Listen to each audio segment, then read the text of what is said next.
ایک واحد بادشاہ ہے جو فقیروں کا ہجوم دیکھ کے خوش ہوتا، جو سوالیوں کا ہجوم دیکھ کے خوش ہوتا ہے، باقی جتنے ہیں وہ سوالیوں کو دیکھ کے ڈانٹتے بھی ہیں، بھاگتے بھی ہیں، دروازے بھی بند کرتے ہیں۔ ایک اللہ ہے، عجب صفت ہے، مانگو تو خوش ہوتا ہے، نہ مانگو تو ناراض ہو جاتا ہے۔ مانگتے کیوں نہیں ہو؟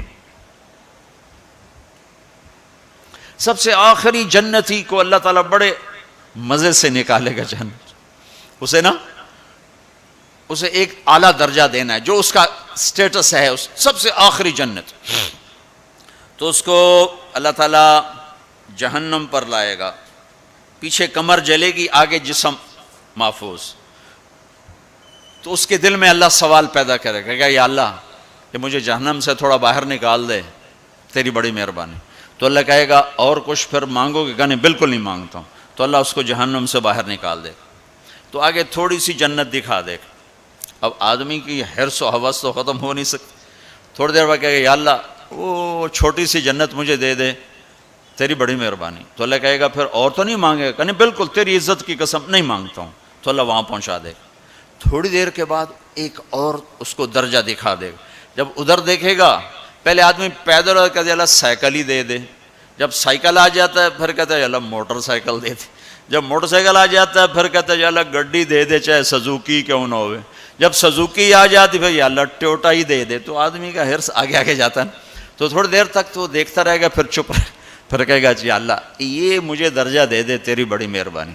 تو اللہ فرمائیں گے پھر آگے تو نہیں مانگو گے؟ نہیں، تیری عزت کی قسم آگے نہیں مانگتا۔ تو اللہ وہاں پہنچا دے گا، پھر اس کا اصلی مقام اس کو ظاہر کرے گا جہاں اس نے جانا ہے۔ وہ آخری جنتی، میرے نبی نے فرمایا میں آنکھوں سے دیکھ رہا ہوں، جہنم سے نکل رہا ہے اور جنت میں جا رہا ہے، اس کا نام ہوگا جوہینہ، میرے نبی نے بتایا، اس کا قبیلہ ہوگا جوہینہ، عرب قبیلہ ہے، عرب۔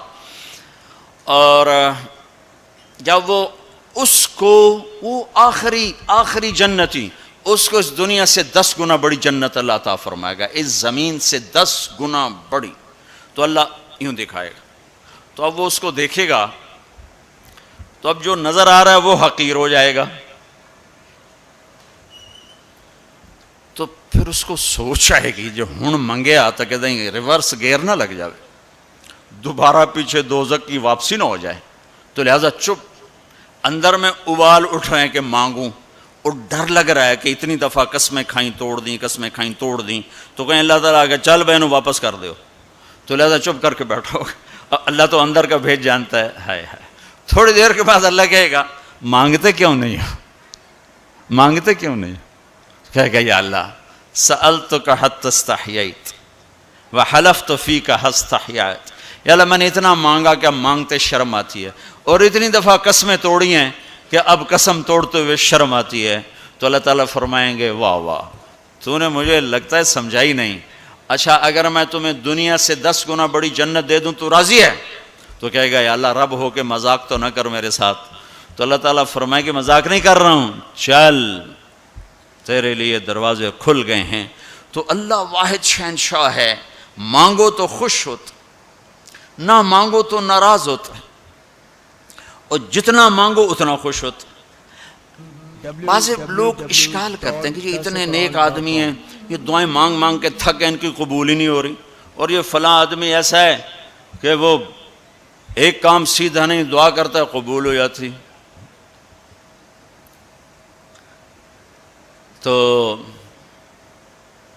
میرے نبی نے فرمایا کہ ایک اللہ کے تعلق والا بندہ یا بندی اپنی ضرورت میں اٹکا ہوا ہے اور اللہ سے مانگ رہا ہے اور رو رہا ہے، اوپر سے دروازہ نہیں کھل رہا ہے، کہتا پتہ نہیں کیا ناراضگی ہو گئی ہے، حتیٰ کہ فرشتے سفارش کرتے ہیں کہ یا اللہ یہ اتنے دیر سے بیچاری رو رہی ہے، یہ اتنے دیر سے رو رہا ہے، یا اللہ اس کا کام کر دے۔